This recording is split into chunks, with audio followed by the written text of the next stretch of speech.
안녕하세요. 매일 새로운 사연을 전하는 읽어주는 사연 라디오입니다. 구독과 좋아요, 많은 공유 부탁드립니다.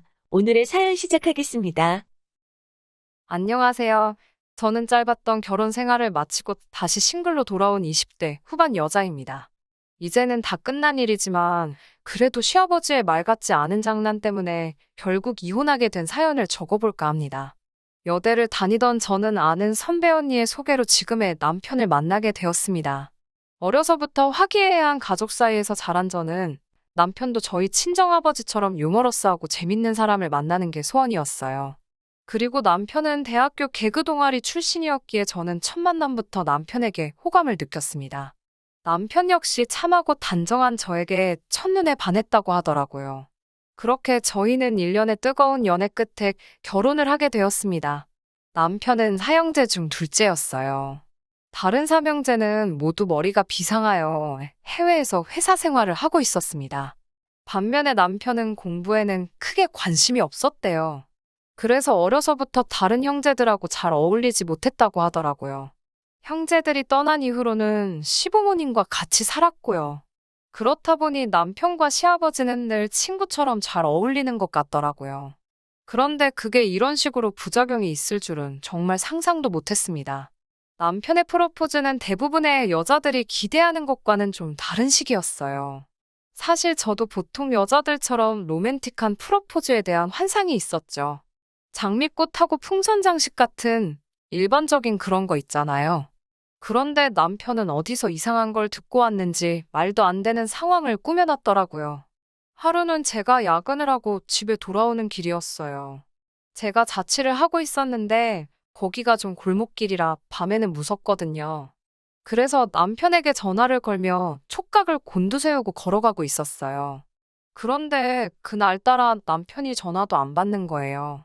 종종 걸음으로 발걸음을 재촉하는데 갑자기 골목에서 남자 2명이 나타나더군요. 정말 순간 난 죽었다는 생각밖에 안 들었어요. 그 남자 둘이 저한테 슬슬 다가오고 저는 다리에 힘이 풀려서 뛰려고 하는데 뛸 수가 없더라고요. 그 순간 남편이 어디선가 튀어나와서는 그 남자들에게 뭐 하는 자식들이냐고 고함을 치더라고요.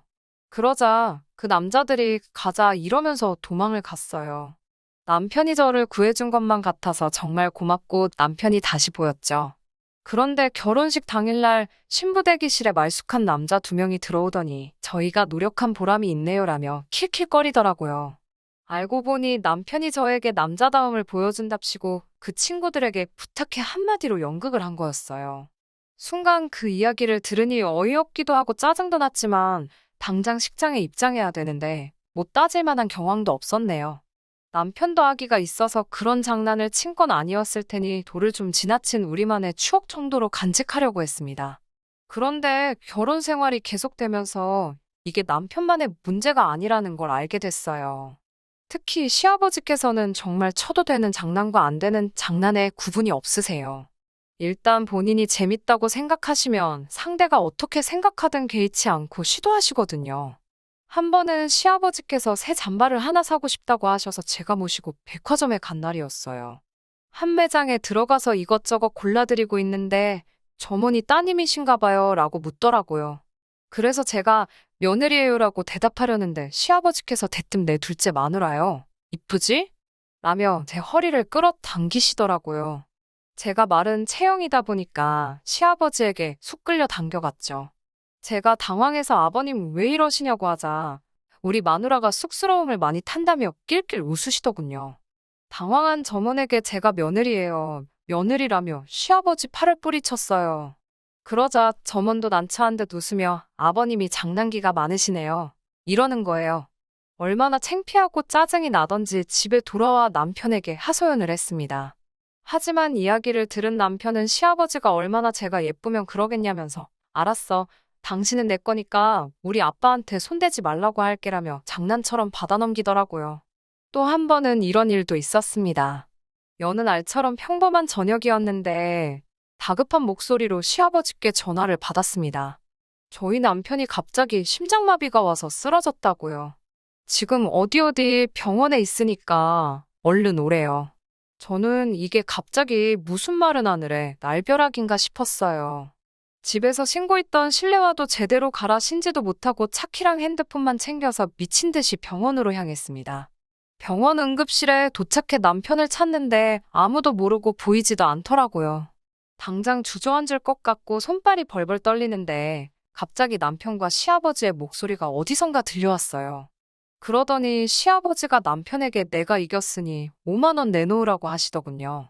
알고 보니까 제가 몇 분 만에 병원에 도착하는지를 놓고서 둘이 내기를 했더라고요. 제가 둘 다 미친 거 아니냐고 고래고래 소리를 지르니 뭐 이까짓 걸로 그렇게 예민하게 받아들이냐며 대충 미안하다고 장난이었으니까 너도 그만하라고 그러더라고요. 그러더니 시아버지가 저한테 5만 원 중 2만 원을 주며 아가 내 덕에 돈 벌었으니 개평 받아가라 하시면서 그 돈으로 나중에 커피라도 사 먹고 진정하라며 낄낄 웃더라고요.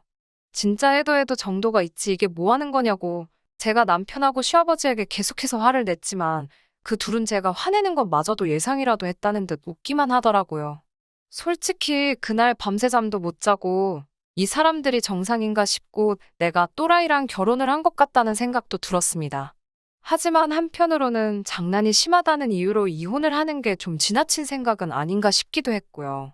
밤새 고민 끝에 그래도 매사에 처져 있는 사람들보다는 낫지라는 생각으로 한 번 더 참아보기로 했어요.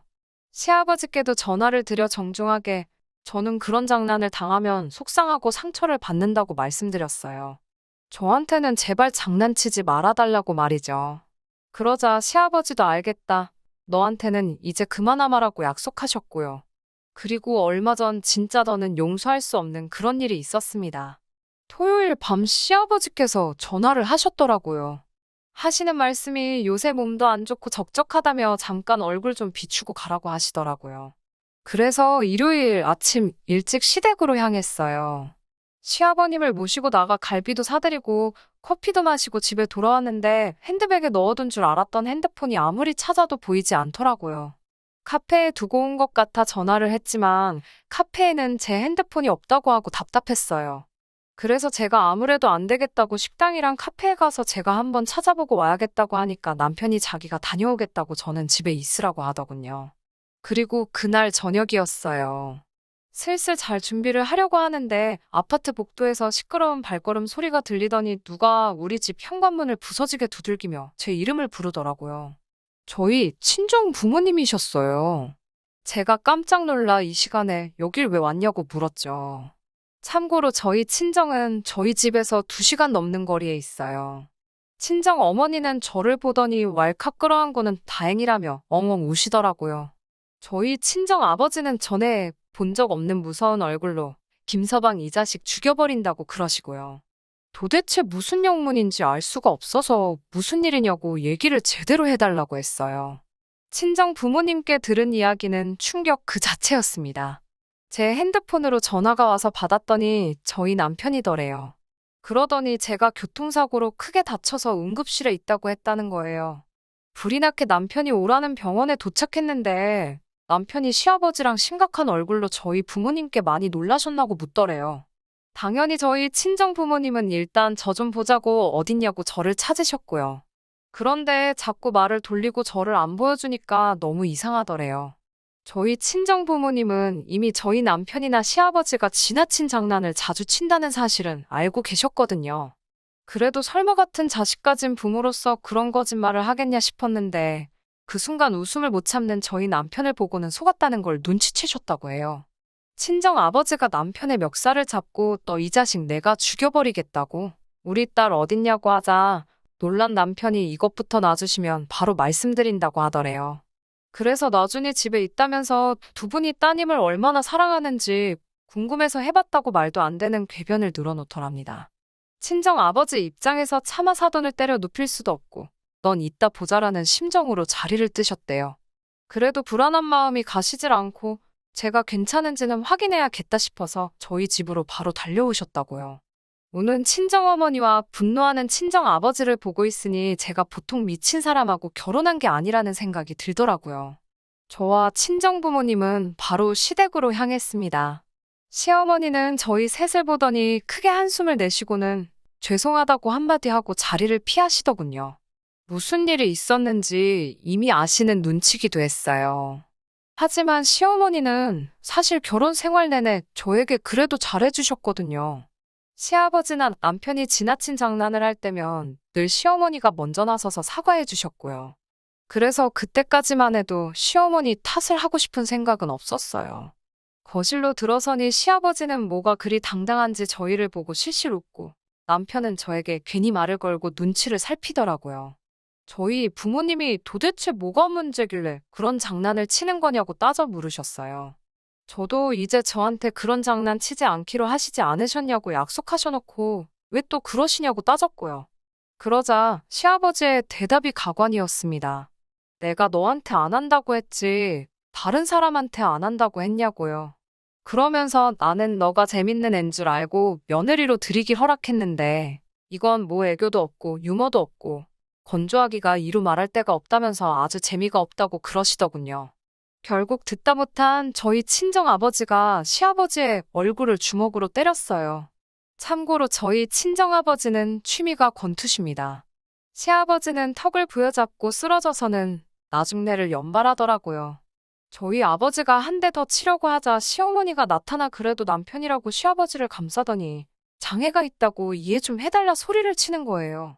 저는 처음 듣는 소리라 무슨 말씀이냐고 하니 하도 거짓말을 많이 해서 정신과에 데려간 적이 있다고 합니다. 무슨 연극성 장애인지 뭔지 그렇게 사람들 관심 끄는 걸 좋아해서 그런 거라고 하더래요. 제가 설마 남편도 그런 거냐고 묻자 시어머니는 대답은 못하고 눈물만 흘리시더군요. 그러면서 옆에서 잘 챙겨주고 받아주면 얼마든지 괜찮아질 수 있다면서 제발 잘 부탁한다고 하시는 거예요. 저희 친정 부모님은 장애고 나발이고 더는 이런 집구석하고 사돈 못 맺는다고 애들 이혼시킨다고 고함을 치셨어요. 그러면서 저한테도 마음 독하게 먹으라고 하셨고요. 남편과 좋은 추억도 많기에 이혼을 결심하기가 쉽지는 않았지만 어쩔 수 없이 남편에게 헤어짐을 고했습니다. 저와 헤어지고 일단 치료부터 받으라고요. 남편은 자기가 어떻게 돼도 상관없는 거냐고 저에게 묻더군요. 하지만 저는 남편에게 아무 일도 없을 거라는 확신이 있었기에 이혼하고 말았습니다. 남편 동아리 동기들에게 들으니 남편과 시아버지는 결국 나란히 병원에 입원해 치료를 받기 시작했다고 해요. 결정적인 이유는 또 한 번 말도 안 되는 장난을 쳐서 시어머니가 결국 정신적 충격으로 쓰러지셨거든요. 미국에 살던 남편의 형제들이 한국에 들어와 두 사람을 입원시키는데 동의했다고 합니다. 제발 그 둘이 잘 치료받아서 다른 사람들과 진심을 나누고 행복하게 살 수 있으면 좋겠네요. 긴 이야기 들어주셔서 감사합니다. 오늘의 사연은 여기까지입니다. 구독과 좋아요, 알람 설정해주시면 앞으로 더 좋은 사연으로 찾아오겠습니다. 감사합니다.